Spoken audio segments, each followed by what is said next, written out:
주식심화론 오늘 첫 번째 주제 지금 공개하겠습니다. 게임 산업 규제 대 기술 발달, 발전 방향은? 많은 종목들이 정책의 모멘텀을 받으면서 상승세를 보여줍니다. 그런데 게임주는 국내외적으로 규제 완화와 규제 강화 움직임이 있고요. 그리고 크래프톤과 카카오게임즈 상장 이후에 게임의 대형주의 그 지형이 변화하고 있는 모습들이 나오고 있는데요. 실적 관련해서도 마케팅 비용이라든지 인건비가 늘어나고 있는 부담감이 나오면서 업황과 또 산업에 대해서 여러 이야기가 나오고 있는 게임주, 오늘 여기에 대해서 알아보도록 하겠습니다. 한국게임학회의 심재현 이사 모시겠습니다. 어서 오십시오. 네, 안녕하세요. 네, 오늘 학회 이사님 모셨습니다. 저희 게임주에 대해서 좀 잘 알아볼게요. 네. 먼저 국내에서는 게임 셧다운제가 폐지됐습니다. 10년 만이고요. 강제적인 셧다운제를 없애고 선택적인 셧다운제만 운영하기로 했다고 결정이 나왔다고 하는데요. 내용 알아볼까요? 네. 셧다운제는 2011년 여성가족부 소관으로 하여서 청소년의 수면권을 보호하기 위해서 게임 회사가 심야 시간대에 게임 제공을 금지하는 것을 하도록 한 제도입니다. 하지만 그 모바일과 콘솔 게임 등에는 적용되지 않고 PC 인터넷 게임에만 적용되어 논란이 되어 왔습니다. 특히 올해 초 초등학생들이 많이 하는 마인크래프트가 셧다운제를 회피하기 위해서 성인용으로 운영하려고 하는 사태가 발생을 하였는데요. 이와 같은 여러 가지 많은 문제점들이 있어서 정부에서는 이런 강제적인 셧다운제를 폐지하기로 확정하였습니다. 하지만 그 만 18세 미만의 청소년들이 본인 혹은 그 부모와 같은 그런 법정 대리인들이 요청 시에는 원하는 시간대에 게임을 활용할 수 있도록 하는 게임 시간 선택제, 일명 선택적 셧다운제는 운영해서 진행하도록 확인하고 있습니다. 네. 강제적인 셧다운이 폐지가 되고 원하는 사람에 한해서 선택적으로 셧다운을 할 수 있는 제도로 바뀌게 되는 건데요. 뿐만 아니라 또 국내에 중요한 또 정책 결정이 한 가지 또 어제 나왔습니다. 이건 월가에서도 굉장히 주목을 했었던 건데요. 구글과 애플 등에 적용될 인앱 결제 의무화 금지 방안입니다. 이게 세계에서 처음으로 입법 규제를 하는 건데 이 내용이 게임 산업에 미치는 영향력은 어떤 쪽일까요?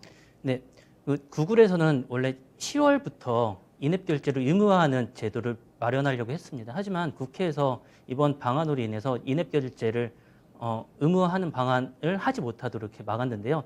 게임사 같은 경우에는 먼저 게임의 인앱 결제 같은 경우 과도한 그런 아이템이라든지 아니면 여러 가지 다양한 그런 게임상에 활용하는 부분들을 앱상에서 결제를 하게 되면 그 마켓, 그러니까 구글이나 아니면 애플과 같은 그런 마켓플레이스를 갖고 있는 회사들이 30%에 달하는 그런 금액을 수수료로 가져가고 있는 그런 상황입니다. 하지만 그런 것들이 이제 독점을 이제 하는 방향들에 있어서 여러 가지 문제점들이 있어서 국회에서 이것들을 막기 위해서 이 법안을 상정한 것 같습니다. 네. 그렇게 되면 이제 게임 쪽에서는 그 30%의 수수료를 내지 않아도 된다는 점에서 실적으로 앞으로 잡힐 수 있는 걸까요? 네, 지금 현재에도 그 인앱으로 결제하는 방향도 있었고 혹은 우회해서 웹상에서 결제한 후에 앱상에서 사용하는 그런 방향도 있었는데 지금같이 웹으로만, 그러니까 앱에서만 결제를 하도록 하는 상황이었으면 게임사에서는 좀 약간 과도한 좀 부담감이 있었을 텐데요. 특히 인디게임 개발사나 혹은 중소개발사에서는 이런 상황을 대처하거나 혹은 이런 상황에 맞춰서 좀 활용하기에는 여러 가지 많은 자금적인 여력이 많이 없는 그런 상황이었는데요.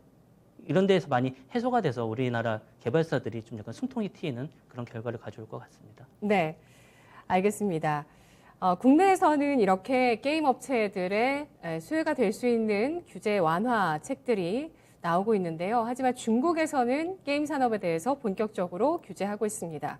앞서서 게임에 대해서 중국 정부의 기관지 신화통신의 산하 어떤 그 신문에서 온라인 게임에 대해서 정신적 아편이라고 했던 사설이 나왔고요. 그 이후에 우리나라의 셧다운제와 비슷한 그보다 더 강화된 그러한 제도가 또 발표가 됐습니다.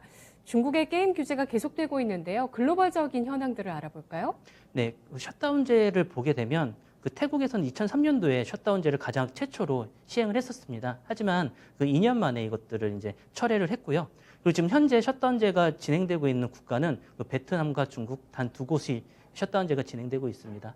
대부분의 국가는 게임 이용 시간 규제는 행하지 않고 있는데요. 하지만 그 게임이 그 청소년에 대한 선진성 및 폭력성에 대해서 청소년들을 보호하기 위해서 그 등급 분류를 강화하는 그 독일과 같은 국가들은 있습니다.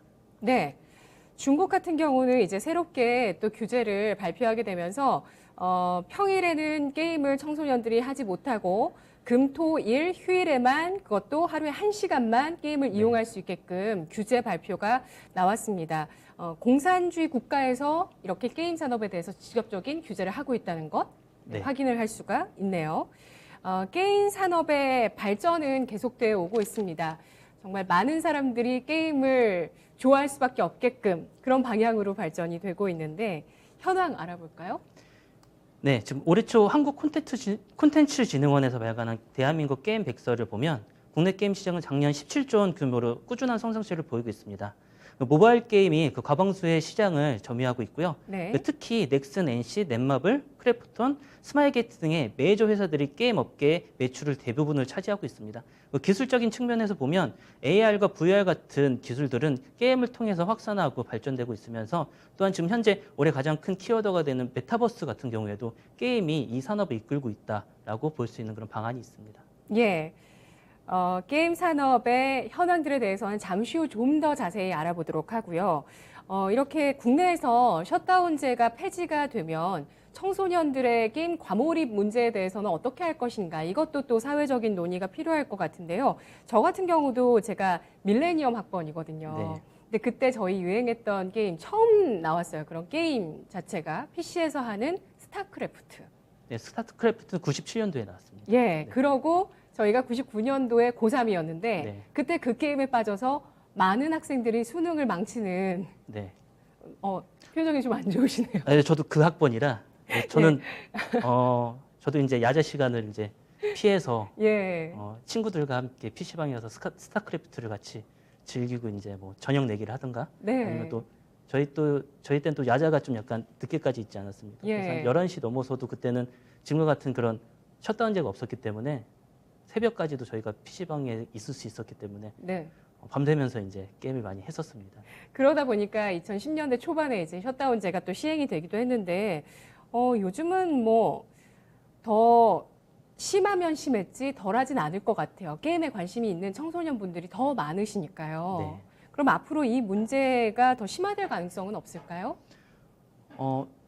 이런 사건에서 보게 되면 WHO 같은 경우에는 2019년도에 그 게임 질병 코드를 이렇게 삽입한다라고 확정을 해서 2022년부터 그 각 나라에 권고를 하는 지금 상황이 있습니다. 하지만 그 게임에 대한 지금 현재 저희 측면에서 보면 청소년 지금 현재 세대 같은 경우에는 그 스마트 디바이스를 기반으로 해서 게임과 유튜버 같이 자라는 세대입니다. 그런 세대들의 좀 약간 문화와 그리고 또한 놀이들을 저희가 이해를 해야 될 좀 방안이 있고요. 네. 그리고 게임은 하나의 그 놀이문화로 지금 자리 잡은 상태입니다. 그렇게 돼 있기 때문에 지금의 교육 환경에서 학생들이 여가 활동을 할 때 게임 이외에 그렇게 딱히 뭐 다른 것들을 할 수 있는 것들을 그렇게 크게 저희가 찾아보기도 어렵고요. 저희가 이제 청소년들하고 면담을 하면서 보게 되면 학생들이 왜 게임을 하냐라고 물어봤을 때 게임 이외에는 별로 그렇게 할 게 없다라는 이야기도 많이 들었었습니다. 거기서 사이버상에서 뭐 실제로 오프라인에서 친한 친구뿐만 아니라 온라인에서 새로 만나는 친구들과 친목도 모두 하고 네, 게임도 즐기고 네, 이제 그러는 세대가 거죠. 바뀐 거죠. 예, 그러니까 온라인을 통해서도 이제 서로 간의 관계를 맺고 맞아요. 또한 친구끼리 오프라인에서 만나지 못한 친구들끼리 모여서 온라인상에서 이제 자신들만의 놀이터에서 노는 거죠. 네. 그런 놀이터에 과몰입되는 것을 우리가 걱정해야 될지 아니면 산업을 더 발전시켜야 할지 양쪽 모두 뭐 우리가 개선시켜 나가면서 발전시켜 나가야 되겠죠. 게임 산업은 앞으로 더 크게 발전해야 또 우리 경제에 큰 도움이 될 수 있을 텐데요. 지금 우리 게임 투자하시는 주주분들은 서로 좀 싸우고 계세요. 그거 아세요? 지금 NC소프트는 최근에 하락을 하고 있고요. 그리고 또 크래프톤이나 뭐 카카오 게임즈 이런 신성이 등장하면서 이런 쪽은 또 상승 추세를 보여주면서 NC는 그동안 너무 과금 많이 한 거 아니냐 이런 비난들도 좀 많이 나오고 있고요. 그런 상황입니다. 어쨌든 우리 경제의 한 몫을, 한 축을 담당하는 게임 산업이 앞으로 어떻게 바람직하게 발전할 수 있을까요? 지금 현재 다양한 규제 속에서 게임 산업이 좀 약간 침체되어 온 것은 사실입니다. 네. 특히 이제 대기업 같은 경우에는 그런 규제들을 이길 수 있는 방안들, 여러 가지 기술적이나 아니면 그 자금력으로 인해서 그것들을 회피할 수 있는 방안들을 많이 마련을 했었는데요. 좀 약간 산업의 중추가 되는 허리가 되는 중소기업과 인디 개발사들은 그런 규제 속에서 많이 힘들어했습니다. 그리고 또한 그 규제를 이겨내지 못하고 많은 회사들이 좀 폐업을 하거나 아니면 다른 곳으로 이직하신 분들이 많이 계시는데요. 네.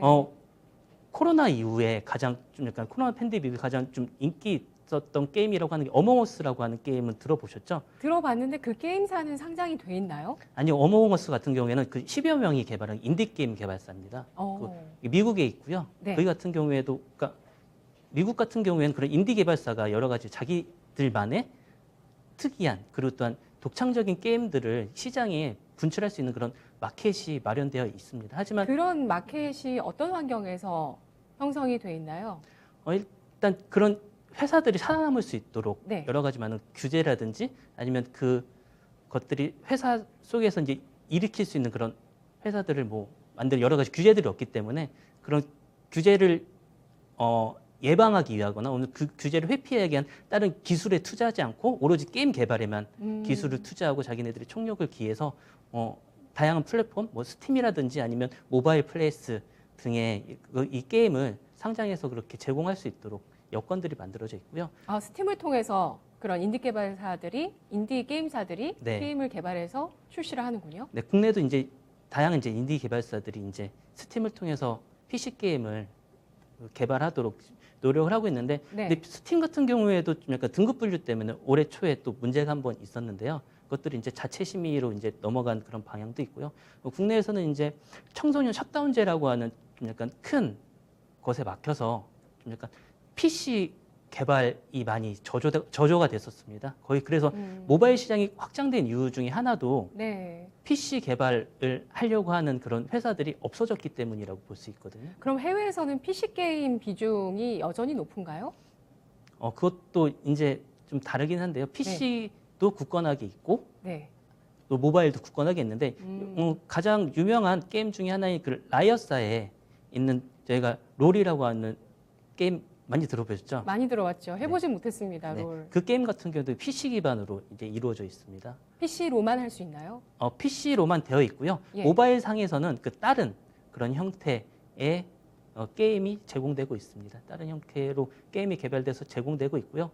그리고 요즘 근데 트렌드 같은 경우에는 PC에서도 되고 모바일 게임에서도 되는 형태의 게임들을 제작해서 판매하는 원소스 멀티 디바이스 형태의 맞아요. 게임들을 많이 제작하고 개발을 하고 있습니다. 예. 파티 로얄 하는 네. 배틀 로얄도 마찬가지죠. 파티 로얄은 이제 그 파티 로얄 그게 있는 게임이 뭐죠? 배틀 로얄 아닌가요? 배틀 로얄은 아니고요. 예. 파티 로얄 저도 갑자기 생각이 안 나는데. 어쨌든 네. 예, 어쨌든 그 게임을 PC로만 모바일로만 하는 게 아니라 닌텐도로도 이 게임에 들어갈 수 있고 PC로도 들어갈 수 있고 모바일로도 들어갈 수 있는 개방성을 띈 그런 게임들이 요즘 나오고 있다고 그 얘기를 들었었어요. 네, 그리고 이제 예. 그 뒷부분에서 잠깐 얘기할 거지만 예. 우리 국내에서도 이제 그런 게임들을 출시하려고 좀 약간 노력하고 있고요. 네. 그리고 또 현재에서 특히 한국에서 이제 많이 유명했었던 아까 배틀로얄이라고 하신 게 이제 언노운 저희가 이제 맨날 치킨 먹으러 가는 그런 게임이 있습니다. 그러니까 배틀로얄 게임의 시초가 되는 그런 시초는 아닌데 거의 그것들을 이제 퍼기되게 된 펍지가 개발했던 크래프톤에서 개발한 그런 배틀그라운드 같은 게임 같은 경우에는 모바일에서도 할 수 있고 그리고 또한 그것들이 이제 PC에서도 연동해서 같이 할 수 있도록 하는 그런 형태의 시스템을 제공하려고 지금 준비 중에 있는 걸로 알고 있습니다. 네, 알겠습니다. 초등학생 자녀가 있으신 분들은 어몽어스라는 게임을 다들 굉장히 많이 하실 거예요. 그 어몽어스라는 게임의 캐릭터를 많은 초등학생 친구들이 좋아하더라고요. 인디 게임사에서 미국에서 개발된 게임이라고 하고요. 국내 같은 경우에는 이런 인디 개발 게임사들이 좀 더 활성화될 수 있는 토양이 부족하다는 점을 지적하고 있습니다. 앞으로 이러한 부분이 보완돼야 될 것 같고요. 첫 번째 이슈에서 국내외 산업 규제와 기술 발달에 대해서 전반적으로 확인해 봤습니다. 두 번째 주제는 어떤 주제일까요? 화면으로 보시죠. 게임 산업 현황과 발전에 필요한 요소들은 네, 국내 게임 산업이 아까 잠깐 말씀해 주셨던 것으로는 지난해 기준으로 17조 원 규모인데 네. 이게 앞으로 더 많이 커져야 또 우리 투자자 여러분들도 더 큰 수익을 보실 수가 있을 겁니다. 그런 관점에서 펄어비스의 중국 판호 발급이 굉장한 호재가 됐었습니다. 지난 6월 29일이었는데요. 이 결정이 나오고 나서 이제는 중국 쪽에서 특히 한국 게임에 대해서 문을 열어주는 게 아니냐 이런 기대가 나왔었는데요. 하지만 중국 쪽의 여러 가지 내부적인 게임 산업에 대한 규제가 나왔습니다. 그럼에도 불구하고 이 판호 발급을 받은 펄어비스는 중국에 출시를 준비하고 있습니다. 8월 27일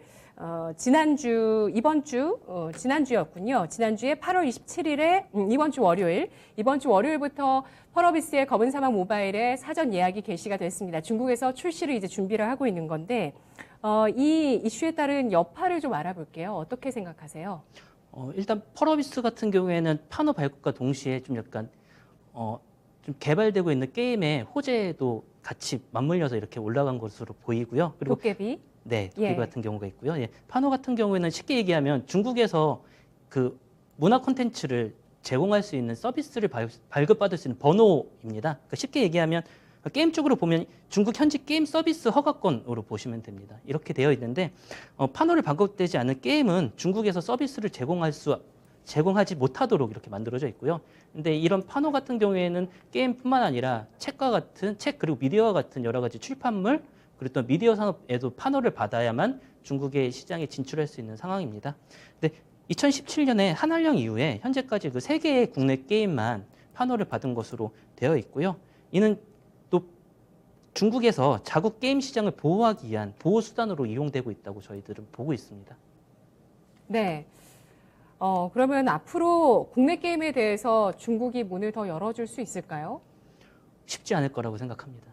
중국 같은 경우에는 이제 한동안 계속 막고 있다가 조금씩 좀 문제가 생길 때마다 이렇게 하나 던져주고 하는 식으로 지금 중국에서 대처를 하고 있기 때문에 정말 재미난 것은 한국에서 이제 판호를 신청했다가 판호를 받지 못한 게임을 중국 게임사한테 그대로 모든 것을 이관해서 중국 게임사가 판호를 받은 그런 상황도 있습니다. 그렇게 네. 되기 때문에 저희가 이제 게임성이나 뭐 게임 안에 있는 그런 게 문제가 아니라 좀 약간 정치적인 문제가 좀 약간 크지 않나 생각됩니다. 네. 우리 기업으로서는 불만이지만 뭐라고 얘기할 수는 없는 문제로 남아있는 것 같아요. 우리나라뿐만 아니라 다른 나라들도 다 마찬가지니까요. 중국이 워낙 인구가 많다 보니까 세계 최대의 시장이고 게임 역시 마찬가지인데 이 부분을 문을 잠궈두면서 여러 가지 중국의 입속에 맞게끔 활용해서 그런 중국 게임 시장에 대해서 문을 조절하면서 자국의 게임 산업을 지키기 위한 그런 방안들이겠죠. 이게 참 재밌는 예. 게 중국 같은 경우에는 게임에 대한 규제도 그렇게 심하게 하면서 예. 또한 이렇게 게임에 대한 문을 안 여는 것을 보게 되면 좀 약간 특이한 것 같아요. 자국 진짜. 게임 기업들을 키우려고 그런 면도 있죠. 그리고 이제 현재 보면 텐센트와 같은 기업 같은 경우에 현재 거의 세계 최대의 기업이거든요. 게임 네. 쪽에서 있어서. 그리고 또한 많은 그런 미국의 유명 게임 스튜디오들을 다 산하로 두고 있기 때문에 네. 정말 글로벌 공룡이죠. 그렇게 돼 있는 게임 산업사도 있는 상황이라 중국 게임 시장이 어마어마하게 중국 내수 시장을 기반으로 해서 전 세계로 지금 뻗어나가려고 하는 그런 상황에 있습니다. 네. 그렇게 키워주면서도 또 규제의 강화로 그 기업들을 규제하는 네. 텐센트도 규제를 받는 네. 그런 입장이기도 합니다. 중국에서 어쨌든 정치적으로 기조가 이제는 어떤 시장 경쟁에서 좀 더 사회주의, 공산주의로 가는 쪽으로 방향이 선회됐다 이런 얘기들도 또 업계에서 나오고 있습니다. 앞으로 자국 이렇게 경제를 이끌어 나가는 산업에 대해서 어떻게 중국이 또 규제를 할지도 계속 지켜봐야 될 것 같고요. 펄어비스는 참고로 또 공동 퍼블리싱 텐센트가 맡게 되면서 네. 예, 펄어비스가 중국 내에서 또 흥행을 하게 될지 잘 지켜보셔야 되는 그런 상황입니다. 게임 같은 경우는 이제 신작 시즌이 도래하면서 하반기에 사실 기대가 또 컸었습니다. 네, 맞습니다. 펄어비스가 중국 판호 발급받았을 때 하반기 신작 게임도 많다라면서 증권가에서 신작 게임 앞두고 있는 그 IP들을 쭉 점검하고 기대를 모았었는데 근데 신작 시즌이 이제 막상 도래하다 보니까 흥행하는 게임이 있는가 하면 또 참패했다고 평가를 받는 그런 게임도 나오고 있어요. 신작의 흥행 참패 기준을 좀 알아볼까요? 게임의 흥행과 참패 같은 경우에는 매출 실적을 기반으로 해서 이야기를 하는데 네. 근데 매출이라고 하는 게 보게 되면 영화로서 영화 같은 경우에 보게 되면 저희가 영화에 대해서 흥행했다 참패했다를 봤을 때 뭘로 보시는지 아십니까? 영화 같은 경우에는? 저는 사전 예약 건수도 많이 보고요. 다운로드 수도 많이 봐요. 영화 같은 경우에는 거의 많이 보는 게 손익분기점을 넘겼냐, 영화의 경우요? 네, 영화 같은 경우에는 영화의 넘겼냐, 넘기지 않았냐라고 예. 이야기가 되는데요. 게임도 마찬가지입니다. 게임이 투자되었던 만큼의 그런 그 금액을 매출을 잃었냐. 근데 혹은- 대부분 제가 말씀드린 사전 예약이나 다운로드 네. 건수 많이 보시거든요. 그래서 일매출이 얼마 나왔나 이런 거 네, 그런 것도 많이 체크하시거든요. 보시는데 일단 네. 이 게임을 개발하기 위해서 얼마나 많은 그렇죠. 그 시간과 그리고 맞아요. 인력들이 투자되었나를 확인해 보시는 것이 가장 중요하다고 생각을 합니다. 어, 한 예를 들어서 인디게임 개발사 같은 경우는 10만 다운로드만 된다고 하더라도 큰 흥행을 받았다고 이야기를 하는데요. 예. 근데 대형 기획사의 좀 대작 같은 경우에는 한 100만 혹은 500만 이상이 받았다고 하더라도 참패라고 이야기하는 경우가 많이 있습니다. 그렇기 때문에 그 게임에 투자된 그런 인력들 그리고 어떤 시간들을 저희가 좀 약간 확인해 볼 필요가 있다고 생각이 됩니다. 네, 알겠습니다. 우리나라 콘텐츠 영역에서 게임의 비중이 굉장히 크고요. 한류의 어떻게 보면 대들보라고도 얘기할 수 있는 게 바로 게임인데 최근에 흥행 IP의 현황들도 좀 알아볼게요. 어떤 IP가 있을까요? 흥행하는 IP 같은 경우에는 그 좀 약간 게임사의 신작 중에서는 넷마블의 제2의 나라 그리고 카카오 게임즈의 오딘과 같이 일부 그 흥행에 성공한 부분도 있습니다. 하지만 그 NC 소프트 같은 경우에는 트랙스터 M하고 그리고 또 블러드 앤 소울 2와 같이 흥행에 크게 참패를 해서 좀 약간 요즘 NC 소프트 분들은 좀 약간 마음이 많이 쓰리실 텐데요. 하지만 올 하반기에 그 신작들을 준비를 여러 곳에서 하고 있고요. 특히 NC 소프트 같은 경우에는 리니지 W라고 리니지 월드라고 해서 이것도 아까 말씀드렸듯이 모바일과 PC 그리고 또한 스위치와 같은 그런 콘솔 게임에서도 활용할 수 있는 그 게임을 개발 중에 있고요. 그리고 아까 말씀드렸던 펄어비스 같은 경우에는 게임스컴에서 그 도깨비 트레일러를 공개를 했습니다. 그 네. 도깨비 트레일러를 공개했을 때 국내뿐만 아니라 국외에서도 좀 약간 외신들에서도 크게 좀 약간 기대되는 대작이다, 신작이다라고 이야기를 하고 있는데요. 외신에서는 왜 도깨비를 기대할까요?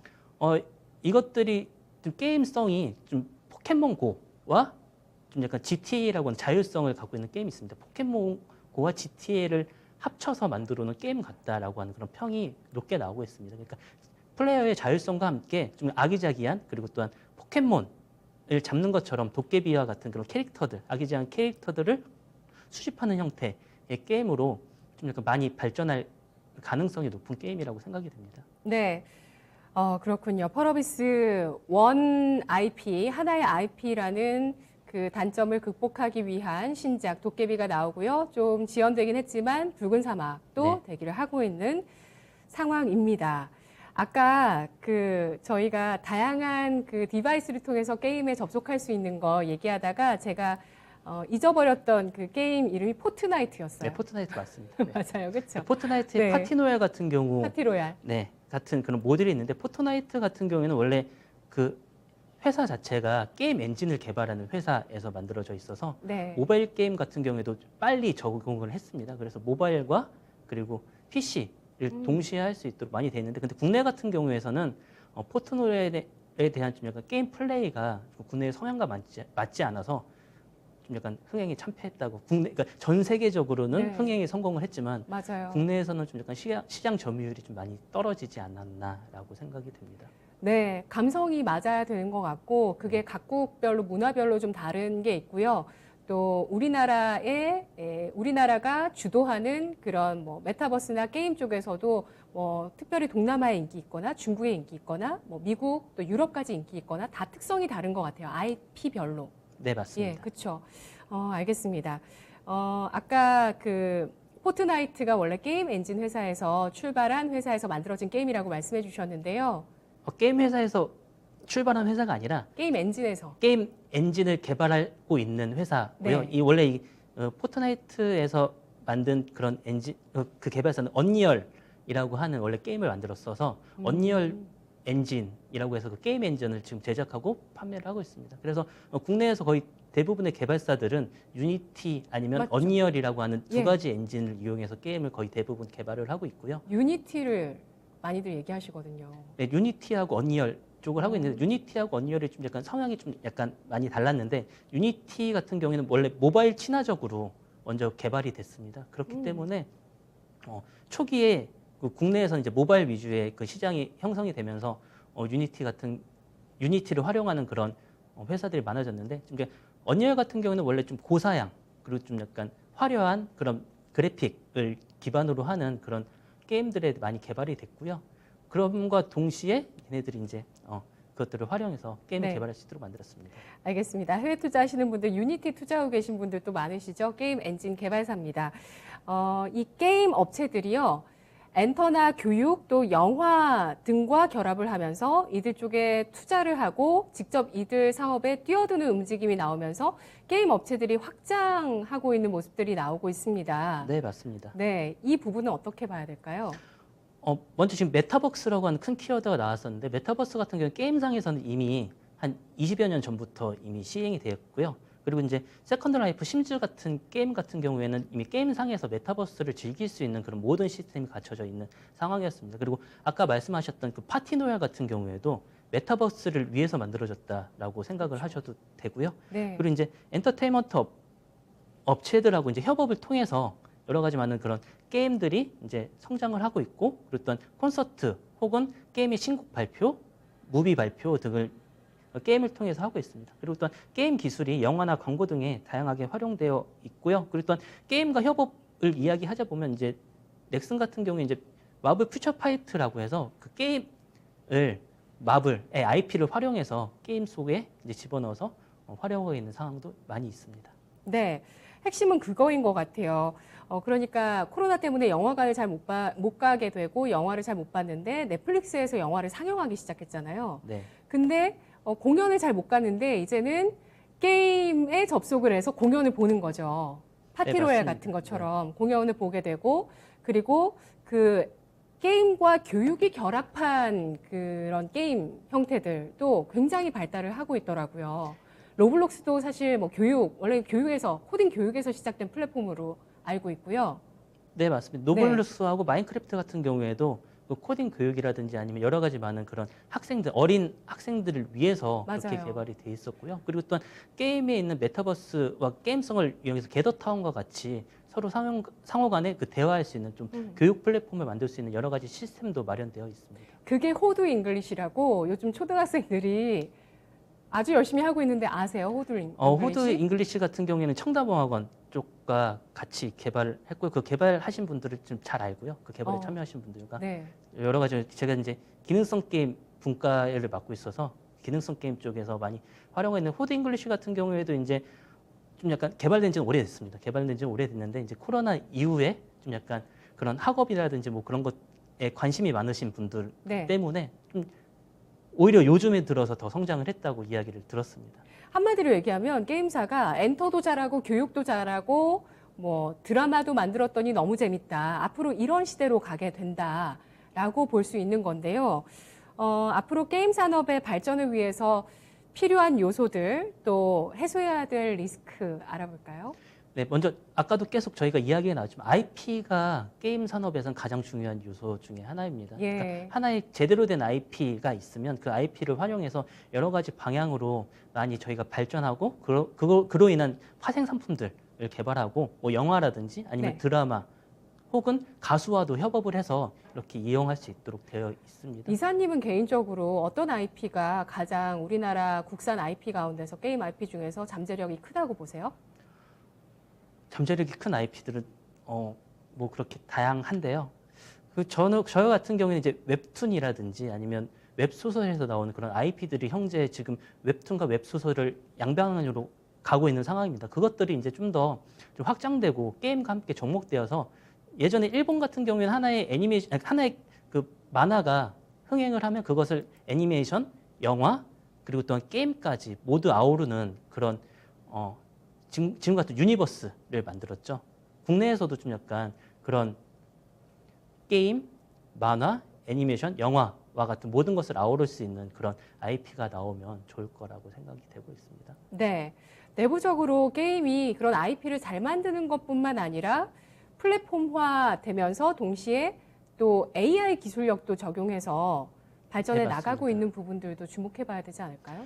지금 현재 AI 기술 같은 경우에는 게임상에서 이제 초기에는 그 새로운 맵을 만든다거나 혹은 그 NPC들을 조정할 때 AI들을 많이 활용을 했었는데요. 아예 요즘 같은 경우에는 아예 캐릭터를 새롭게 창조해내는 그런 형태까지 많이 왔고요. 그리고 AI 기술이 게임상에서 많이 적용되는 부분 중에 어떤 부분이냐 아니면 게임상에서 그래픽이나 아니면 여러 가지 동작을 하기 위해서 인력들이 많이 필요했습니다. 그런 것들을 이제 학습을 통해서 AI가 인력들을 많이 대처하는 그런 상황까지 와서 지금 AI 발전을 통해서 게임에서는 좀 약간 여러 가지 많은 그 인건비의 절감도 많이 되고요. 그리고 또한 AI로 개발된 그 캐릭터들을 통해서 여러 가지 많은 상품화를 시킬 수 있다고 보고 있습니다.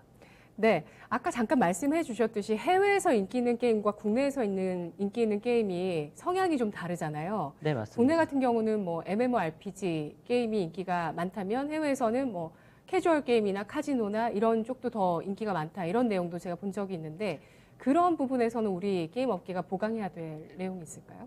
근데 이게 또 국가뿐만 아니라 연령대에 따라서도 많이 달라지고 있거든요. 캐주얼 네. 게임하고 뭐 포커 카드 게임 같은 경우에는 저희 한국에서도 이제 50대 이상, 60대 이상의 그 분들께서는 오히려 좀 약간 MMORPG류보다는 그런 류를 좋아하시고요. 그리고 현재 전 세계적으로 MMORPG보다는 모바라고 하는 모바요? 롤과 같은 그런 좀 약간 다중 접속 그 아레나 게임들이 많이 흥행을 하고 있고, 그리고 또한 FPS 게임과 같은 그런 1인칭 FPS 게임과 같은 그런 게임 장르들도 여러 가지 국내에서는 흥행을 하고 있습니다. 근데 이런 장르적인 특성보다는 좀 네. 약간 그 나라의 감성에 맞아야 된다고 생각을 합니다. 여러 가지만 그 나라의 국가의 문화와 그리고 또한 그 게이머들의 그 생태계들을 파악을 해서 좀 약간 개발을 해야 좀 전세적으로 접목할 수 있다고 보고요. 특히 영화 같은 경우에 보면 미나리라든지 아니면 그 전에 흥행을 했었던 기생충 같은 경우를 보게 되면 예. 전 국가가 아우를 수 있는 그런 감성을 화두도 있고 그런 내용들을 모아서 이렇게 흥행에 성공했다고 볼 수 있는데요. 게임도 마찬가지라고 생각합니다. 전 연령대, 전 세계가 좀 어울릴 수 있는 그리고 그 상황에 따라서 우리가 좀 활용할 수 있는 그런 것들을 만들어야 이렇게 흥행할 수 있다고 볼 수 있고요. 특히 어몽어스 같은 경우에 보면 전 세계가 좀 다 아는 그런 예를 마피아 게임 같은 형태를 띠고 있거든요. 그거 같은 경우 외국에서 이제 보드 게임으로도 나와 있었고, 그랬던 그 게임들이 많이 퍼져 있는 게임을 온라인상에서 친구들과 모여서 할 수 있도록 그런 장을 마련해 준 거기 때문에 그런 감성들을 저희가 전 세계적으로 퍼뜨릴 수 있도록 하려고 그러면 그런 것들을 파악한 다음에 게임을 개발해야 된다고 생각을 하고 있습니다. 네, 알겠습니다. 뭐 우리나라뿐만 아니라 사실 전 세계적으로 레트로에 대한 그 어떤 트렌드도 굉장히 활성화되고 있는데 이런 추억과 감성을 건드릴 수 있는 그런 게임의 형태 그리고 각 나라별로 또 선호할 수 있는, 환호할 수 있는 전 인류가 지금 원하는 시대 정신이 뭔가 저는 그걸 방탄소년단이 참 잘 알고 잘 신곡을 내고 있다 이렇게 생각을 하는데 그런 부분에서 자극해 줄 수 있는 신작, 글로벌 히트 IP가 나올 수 있는 게임사 계속해서 잘 찾아보셔야 되겠습니다. 오늘 한국게임학회의 심재현 이사와 이야기 나눠봤습니다. 분석 잘 들었습니다. 네, 감사합니다. 고맙습니다. 네, 오늘 이렇게 해서 또 수요일 게임주에 대해서 이야기 나눠봤습니다. 현재 양대지수는 상승세를 계속 유지하면서 3,200선을 넘어선 코스피 또 1,040선을 넘어선 코스닥의 움직임 나오고 있는데요. 여기에서 게임주도 좀 더 한몫을 해주길 바라는 바람 가져보면서 게임의 발전 방향들 계속 지켜보겠습니다. 메타버스와 연결될 수밖에 없을 것 같습니다. 지금까지 저희가 전해드린 내용들 투자에 참고가 될 수 있는 내용들이고요. 주가의 상승과 하락을 보장하지 않는다는 점 유의하시면서 투자하시기 바라겠습니다. 수요일장 이제 얼마 남지 않았네요. 시청해주신 여러분 고맙습니다.